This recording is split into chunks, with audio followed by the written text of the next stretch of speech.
नमस्कार दोस्तों, मैं नीरज शुक्ला फिर से आपका एक बार हमारे चैनल में स्वागत है। जैसा कि पिछला वीडियो हमने लोड किया था, जयंत जी ने भगवान के प्रभाव और स्वभाव की परीक्षा ली। आप लोगों ने देखा सुना, भगवान ने वहाँ पे जयंत जी की एक आंख अपने पास रख लेते हैं और बाकी उनको ये दंड देते हैं कि भाई आपने इतनी बड़ी गलती की है तो आपको दंड मिलना ही चाहिए। तो भगवान ने अपने उसी तीर से उनकी एक आंख अपने पास रख लेते हैं और फिर जयंत जी को एक आंख के साथ विदा कर देते हैं। जयंत जी उसी से खुश रहते हैं। और फिर इसके बाद जब भगवान श्री राम वहाँ पे चित्रकूट में रहते हैं तो उनको पता चलता है कि बहुरी राम असमन अनुमाना होइये भीर सबहि मोहि जाना, कि भगवान को है पता कि सब लोग यहाँ पे पहचान हो गई है, सब लोग जान गए मैं कहाँ पे हूँ। तो भगवान आगे की यात्रा शुरू करते हैं अपनी। तो मैं अपने माता पिता को प्रणाम करता हूँ, मैं अपने गुरुजन बिंद्र को प्रणाम करता हूँ, मैं अपने मेंटर्स को प्रणाम करता हूँ। आज की कथा आपको आगे ले चलने के लिए भगवान राम की आगे की यात्रा क्या है मैं आपको ले चलता हूँ। इस कथा के पहले मैं आपको बताना चाहता हूँ कि आज हमारे ऑफिस के भी, ओएनजीसी ऑफिस के, हमारे कॉलेज के बहुत सीनियर एक हमारे ऑफिसर श्री आलोक नंदन जी, आज उनका देहावसान हो गया है। आज वो गोकुल धाम की तरफ पधार दिए हैं, भगवान के चरणों की तरफ विश्राम के लिए उनकी आत्मा चली गई है। तो मैं अपने इस चैनल के माध्यम से सर के इस आत्मा को सद्गति देने के लिए भगवान राम से प्रार्थना करता हूं कि भगवान राम प्रभु अपने चरणों में स्थान दें और इस शोकाकुल परिवार को आप इस दुख को सहन करने की शक्ति दें। यही भगवान सीताराम से मेरी प्रार्थना है। चलिए मैं आपको आगे की कथा ले चलता हूँ। यहाँ जब भगवान श्री राम चित्रकूट में 11.5 वर्ष तक रहे, माँ सीता के साथ, भाई लक्ष्मण के साथ और जो ऋषि मुनि है सबके साथ ऐसे समय बिता के 11.5 वर्ष हो गए। और जब भगवान राम को ये सब चीज़ें लगने लगे कि अब भी यहाँ पे लोगों से काफ़ी लोग जानने लग गए हैं, तो भगवान राम ने वहाँ से चित्रकूट छोड़ के आगे की ओर वन में प्रस्थान किया है। तो यहाँ पे वन में जाते समय भगवान, मैं आपको आज बताऊंगा कि भगवान अगस्त ऋषि के आस पहले जाते हैं, अत्रि मुनि से मिलते हैं। अत्रि मुनि के बाद फिर आगे सुतक्षुण मुनि से मिलते हैं, फिर वो बीच में सर्वंग ऋषि जी से मिलते हैं, फिर आगे अगस्त ऋषि से मिलते हैं। ये सब आज की कथा में मैं बताने की कोशिश करूंगा। फिर यहाँ पे भगवान राम जब आगे की तरफ शुरू करते हैं कि बहुरी राम असमन अनुमाना होइये भीर सबहि मोहि जाना, और फिर अत्रि के आश्रम जब प्रभु गयऊं सुनत महामुनि हर्षित भयऊं। जैसे ही भगवान अत्रि मुनि के आश्रम की तरफ प्रस्थान करते हैं, जब वहां पहुंचते हैं तो अत्रि मुनि को पहले ही पता चल जाता है कि भगवान आने वाले हैं और भगवान उन्हीं के प्रतीक्षा में बैठे रहते हैं कि भगवान कब आए, कब मुलाकात करें। और जैसे ही भगवान को देखते हैं वो दूर से ही अत्रि मुनि भगवान की तरफ प्रेम भाव से ऐसे दौड़ते हैं कि देखते ही उनके अश्रु से, उनके नयन से अश्रु झरने लगते हैं। भगवान राम की तरफ दौड़ते हैं। अब भगवान राम भी उनके उसी प्रेम से अत्रि मुनि की तरफ जाते हैं। और जैसे ही भगवान को जैसे अत्रि मुनि, भगवान जी देखते हैं अत्रि मुनि को, उनके चरणों में अष्टांग दंडवत करते हैं। लक्ष्मण जी भी दंडवत करते हैं और ऋषि दोनों श्री राम और लक्ष्मण को उठा के अपने गले से लगा लेते हैं। और गले से लगाने के बाद जो प्रेम अत्रि मुनि का दिखता है, जो भगवान का प्रेम दिखता है अपने भक्तों के लिए, वह मैं व्यक्त नहीं कर पा रहा हूँ कि किस तरीके से अत्रि मुनि ने उनको गले लगाया। गले लगाने के बाद जो नेत्रों में अश्रु की धारा वो रुकी नहीं रही है। और भगवान राम ने फिर उनको दंड प्रणाम किया। प्रणाम करने के बाद अत्रि मुनि ने सबको बैठाया अपने यहाँ, उचित स्थान दिया। स्थान देने के बाद सब उनके कुशल पूर्वक पूछा कि आप लोग कैसे हैं और कैसा रहा आपका पिछला यात्रा, कैसी रही, कैसे रही, बीच बीच में रहे। तो यहाँ से सब करने के बाद फिर भगवान अत्रि मुनि ने भगवान श्री राम, माँ सीता और लक्ष्मण भैया की बहुत प्रार्थना की, बहुत उनकी पूजा, उनके लिए प्रार्थना किया। उसकी 2 लाइनें मैं सुना देता हूँ। नमामि भक्त वत्सलम कृपाल शील कोमलम भजामि ते पदाम्बुजम अकामिनाम स्वधामदम। ऐसे करके ये चौपाइयाँ हैं। ये उन्होंने भगवान अत्रि मुनि ने भगवान श्री राम के लिए प्रार्थना की है। और प्रार्थना करने के बाद उनको विनती कर मुनि नाई सिरु कहकर जोरी बहोरी चरण सरोरु नाथ जनी कबहु तजय मति मोरी। हे प्रभु, आप मुझे पता है कि मैं किस प्रकार से ऐसा कभी मैं सोच नहीं सकता कि भगवान हमें दर्शन देंगे। इस तरीके से हमें आपने दर्शन दिया, इसका मैं अहोभाग्य हूँ। और इस तरीके से जहाँ पे उनकी प्रार्थना होती रहती है, गुरुजी उनको खाने पीने के लिए सब देते रहते हैं अत्रि मुनि जी। और इधर उनकी ऋषि पत्नी माँ अनुसुईया सीता जी को पतिव्रता धर्म समझाती हैं और माँ सीता को दिव्य नए आभूषण देती हैं और दिव्य वस्त्र देती हैं। ऐसे वस्त्र जो कि कभी मैले गंदे होंगे ही नहीं, हमेशा दिन रात हमेशा स्वच्छ निर्मल रहेंगे। क्योंकि ऐसे कपड़े हैं कि उनको पता है, माँ अनुसुईया को पता है कि आगे क्या होने वाला है। तो माँ सीता को ऐसे नए दिव्य वस्त्र देते हैं जो कि समझिए जैसे एयर कंडीशन जैसे हैं। यदि आप गर्मी में हैं तो आपको शीतल प्रदान करेगा, और शीतल है मौसम है तो आपको उचित उष्मा देगा, गर्मी देगा। और बरसात में न तो ये गीले होने वाले हैं, जब गीले नहीं होंगे तो सूखने का ऐसा कोई मतलब ही नहीं है। तो इस तरीके से माँ अनुसुईया ने उनको वस्त्र दिए हैं जो माँ सीता के आने वाले समय में, आने वाली यात्रा में जो आगे की कथा है उसमें बहुत उपयोगी होगा।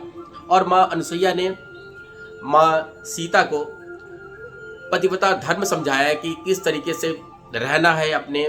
और ये जो माँ सती अनुसुईया ने माँ सीता को बताया है, मैं आपको इतने कठोर शब्दों में कुछ बताया है तो मैं आपको ये बता नहीं पाऊंगा। तो हमारी माताओं और बहनों से अनुरोध है कि यदि उनको पढ़ना है तो रामचरितमानस के अरण्यकांड में चौपाई 4 से दोहा 4 और दोहा 5 के बीच में 8 चौपाइयाँ लिखी हुई हैं। वो चौपाइयों को पढ़ लें तो उसमें विभिन्न तरीके से बताया कि स्त्रियों का स्वभाव कैसा होना चाहिए, अपने पति के लिए कैसा रहना चाहिए, कैसा व्यवहार करना चाहिए। तो ये सब उसमें वर्णित है। उसमें कुछ कठोर शब्द भी वर्णित है, इसलिए मैं वो शब्द अपनी माताओं बहनों के लिए नहीं बोल सकता हूँ। तो माताओं बहनों से अनुरोध है कि वो जरूर पढ़ लें इसको। फिर वहाँ से प्रभु श्री राम अत्रि मुनि सती अनुसुईया माँ से विदा लेते हुए और फिर आगे की तरफ अपनी यात्रा शुरू करते हैं। फिर वहाँ पे जाते हैं, रास्ते में यहाँ पे उनको विराध नाम का राक्षस मिलता है, उसका वध करते हैं। फिर वध करने के बाद जब वो आगे प्रस्थान करते हैं तो वहाँ पे सरभंग ऋषि का आश्रम आता है। और सरभंग ऋषि के बारे में मैं बताना चाहूँगा कि बहुत पुण्य आत्मा सरभंग ऋषि हैं। और वो इतने ज़्यादा उन्होंने जीवन में अपने योग तप से पुण्य का काम किया था कि ब्रह्मा जी ने उनके लिए विमान भेजा था, पुष्पक विमान, कि उनको सीधे इंद्र की पदवी देने वाले थे ब्रह्मा जी ने ऋषि से बोला कि ऋषि आपने इतना ज़्यादा पुण्य का काम कर लिया है तो आपका जो अभी दर्जा है वो इंद्र के समान हो गया है, तो मैं आपको इंद्रासन देना चाहता हूँ। तो मैं अपना विमान भेज रहा हूँ, आप उस विमान से इंद्रासन पे आइए हमारे यहाँ, और मैं आपको इंद्रासन की पदवी दूंगा, इंद्र की पदवी दूंगा। तो सरभंग ऋषि बहुत खुश हुए। विमान आया, उस पर जाके बैठ गए। बैठने के बाद जो भी उनसे उनके अगल बगल के संत ऋषिगण पूछते, अरे ऋषिवर कहाँ जा रहे हैं?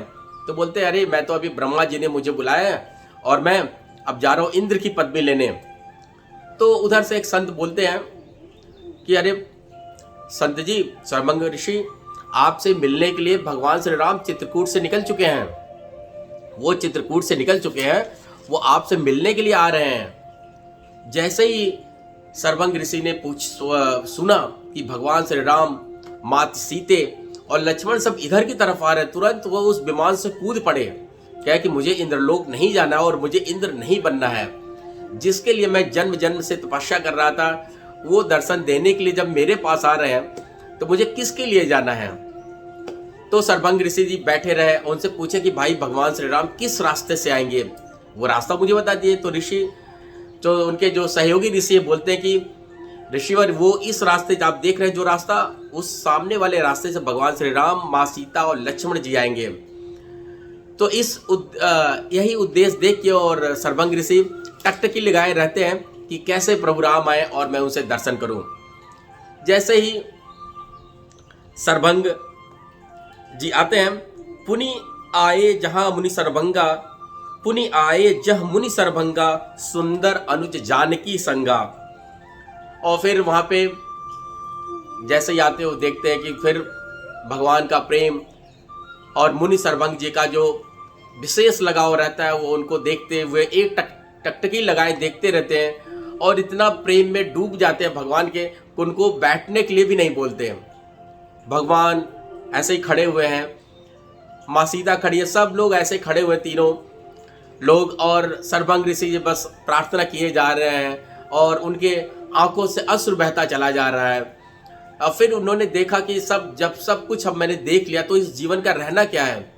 तो तुरंत सर्वंग ऋषि जाते हैं, अगल बगल से सूखी लकड़ियां लाते हैं, उसका ढेर लगा देते हैं, मतलब अपनी चिता सजा देते हैं और उसमें जाके बैठ जाते हैं। और जब बैठते हैं तो लक्ष्मण भैया से बोलते हैं कि लक्ष्मण जी वो मेरा कमंडल है ना, उसमें पानी जरा मेरे हाथ पे दे दीजिए। जैसे कमंडल, उनके कमंडल से पानी उनके हाथ पे देते हैं लक्ष्मण भैया, वो कहते हैं कि प्रभु जितना आज तक मैंने तप पुण्य किया है सब आपको समर्पित करता हूँ, आपके चरणों में मैं सब समर्पित करता हूँ। और जैसे ही उन्होंने भगवान से बोला और भगवान से कहते हैं कि प्रभु मैं तो आज आपके चरणों में स्थान प्राप्त कर रहा हूँ, लेकिन ऐसी मेरी मनोकामना है कि आप माँ सीते, भाई लक्ष्मण सब मेरे हमेशा हृदय में समाये रखें। भगवान उनको आशीर्वाद देते हैं और फिर मुनि सर्वंग अपने दाहिने अंगूठे से अग्नि प्रज्वलित करते हैं और अपनी उसी चिता में आग लगा के भगवान के चरणों में अपने जीवन को समर्पित कर देते हैं। जब ये भगवान श्री राम देखते हैं तो उनको आशीर्वाद देते हैं, सद्गति का आशीर्वाद देते हैं और भगवान राम उन्हें अपने लोक सिधारते हैं। और फिर वहाँ से जब सर्वंग ऋषि जी देवलोक को प्रस्थान करते हैं, भगवान फिर आगे की जंगल में यात्रा शुरू करते हैं। जब भगवान आगे जाते हैं तो देखते हैं कि यहाँ पे रास्ते में ढेर सारे मतलब हर साधु संत मिलते हैं, उनको दर्शन देते हैं, आशीर्वाद देते हैं। और फिर जाते हैं, देखते हैं कि एक जगह ऐसा रहता है कि अस्थियों का ढेर पड़ा रहता है। भगवान श्री राम देखते हैं कि अस्थियों का ढेर ये किस लिए है। तो जो ऋषि मुनि अगल बगल के हैं वो आते हैं और भगवान उनसे पूछते हैं कि भाई ये क्या है। तो वो कहते हैं कि ये जो राक्षस है, दक्षिण दिशा से राक्षस आते हैं और यहाँ पे हमारे जो साधु संत हैं उनको मार के खा जाते हैं, उन्हीं की अस्थियों की ये ढेर पड़ी हुई है। तो उसी समय भगवान राम ने निश्चय किया कि निश्चरहीन करौ मही, भुज उठाए पनकेन, सकल मुनिन के आश्रमने, जाय जाय सुख दीन। जैसे भगवान ने सुना कि ये हमारे ऋषि मुनियों की अस्थियां हैं और राक्षसों ने उन्हें मारा, तुरंत उन्होंने दोनों हाथ उठा के प्रण लिया कि मैं इस पृथ्वी को राक्षस विहीन कर दूंगा। जितने भी राक्षस दुष्ट प्रवृत्ति के लोग हैं जो ऋषि मुनियों को परेशान करते हैं, उनको इस धरा से खत्म कर दूंगा। और जब उन्होंने ऐसा वचन लिया तो पूरे देवलोक में सब जगह एकदम फूल वर्षा होने लगी कि और भगवान राम के उद्घोष होने लगी। सारे संत मुनि एकदम खुशी हो गए, खुशी से हमारे सब झूमने लगे, भगवान के राम के चरणों में लौटने लगे पकड़ के। और भगवान राम हर जगह, उन्होंने जितने भी ऋषि मुनि जगह जगह थे सब जगह जाके उनको दर्शन देने लगे, उनको दर्शन देने लगे। फिर बीच में जितने भी भगवान की यात्रा में रहते हैं जितने ऋषि मुनि मिलते हैं, जहाँ पे रास्ते में जिनको जिनको कठिनाइयाँ होती हैं, भगवान राम सबको सद्गति देते हैं, ऋषि मुनियों की इच्छाओं को पूरी करते हैं। जो कई जन्मों से भगवान की दृश्य देखने के लिए लालायित रहते हैं, भगवान उनको वही स्वभाव में उनको दर्शन देते हैं, आशीर्वाद देते हैं, सबसे आशीर्वाद लेते हैं। और फिर भगवान धीरे धीरे अपनी यात्रा, जो उनको 14 वर्ष की वनवास मिला है, उस वनवास की तरफ आगे बढ़ते रहते हैं। और भगवान राम यहाँ से यात्रा करने के बाद जब आगे जंगल में जाते हैं तो उनको सुतीक्षण ऋषि जी मिलते हैं। सुतीक्षण ऋषि मुनि अगस्त के शिष्य रहते हैं। तो सुतीक्षण जी उनको अपने साथ जगह जगह जो ऋषि मुनि है वहाँ पे ले जाते हैं, उनको सबसे एक दूसरे से मिलवाते हैं, भगवान राम के दर्शन कराते हैं, सीता माँ भी उनके साथ में रहती हैं। और उसके बाद जब मुलाकात होती है अगस्त ऋषि से, तो जब वो कहते हैं, प्रणाम करते हैं अगस्त ऋषि को, अगस्त ऋषि भी एकदम से कोमल नयनों से, अश्रु नयन से भगवान को गले लगाते हैं और उनको उचित स्थान देते हैं। और उनको जब उचित स्थान देते हैं यहाँ पे, तो इसके जो आगे की कथा है मैं आपको अगले कथा में सुनाऊंगा, क्योंकि अभी ज़्यादा कथा लंबी हो जाती तो थोड़ा हमारे जो दर्शक है उनको भी दिक्कत होती है, क्योंकि आधे घंटे की कथा काफ़ी ज़्यादा हो जाती है।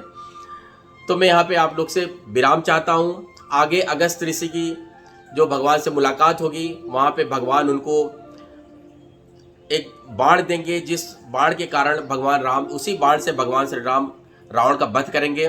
तो ये आगे की कथा मैं आपको आगे आने वाले कथा में सुनाऊंगा। और आज मैं अपना फिर आपको एक बार बताना चाहता हूं, मैं अपने सभी दर्शकों से अनुरोध करता हूं कि भाई जिनके बच्चे पढ़ रहे हैं उनको पढ़ाइए।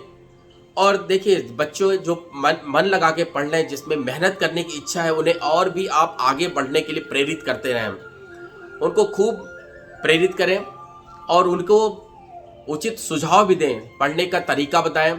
जो बच्चे इस चैनल को देख रहे हैं उन बच्चों से सबसे अनुरोध है कि बच्चों आप अपना उद्देश्य बनाइए और उसी उद्देश्य की तरफ मेहनत कीजिए।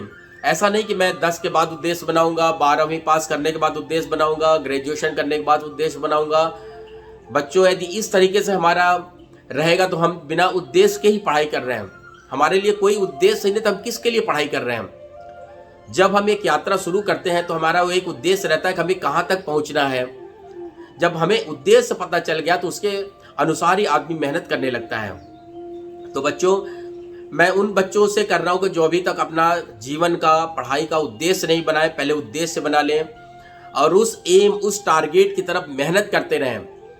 आप जहाँ पढ़ते हैं, जहाँ पे भी आपका पूजा है, वहाँ पे आप पेपर पे लिख के, पीले पेपर पे अपना उद्देश्य लिखिए। पहले ओम लिखिए और चारों कॉर्नर पे पेपर के पीले, छोटा पीला पेपर लीजिए, चारों कॉर्नर पे आप स्वास्तिक का निशान बनाइए, ऊपर एम अपना ओम लिखिए और फिर अपना गोल लिखिए, अपना टारगेट लिखिए, अपना उद्देश्य लिखिए कि हमें क्या करना है। यदि बच्चे जो 5वीं, 6वीं, 6वीं, 7वीं में हैं, यदि अपना उद्देश्य आज ही बना लें, अपने आप को विचार करके उद्देश्य बनाएं। अपना ऐसा नहीं कि हम कोई भी उद्देश्य बना लें, ऐसा उद्देश्य बनाएं कि जो आप लगता है कि हम उस दिशा में पढ़ाई कर रहे हैं, उस दिशा में मेहनत कर रहे हैं और हम उस दिशा में मेहनत करके उस टारगेट को अचीव कर लेंगे, उस टारगेट को हम पा लेंगे। तो आप उस टारगेट को लिखिए अपने सामने। और ऐसा नहीं कि टारगेट बदलते मत रहे कि आज आपने ये टारगेट बनाया, कल आपने वो बनाया, परसों ये, ऐसा नहीं। यदि इस तरीके बनाएंगे तो आप हमेशा कंफ्यूज रहेंगे, आप अपने उद्देश्य की तरफ कभी नहीं पहुंच पाएंगे।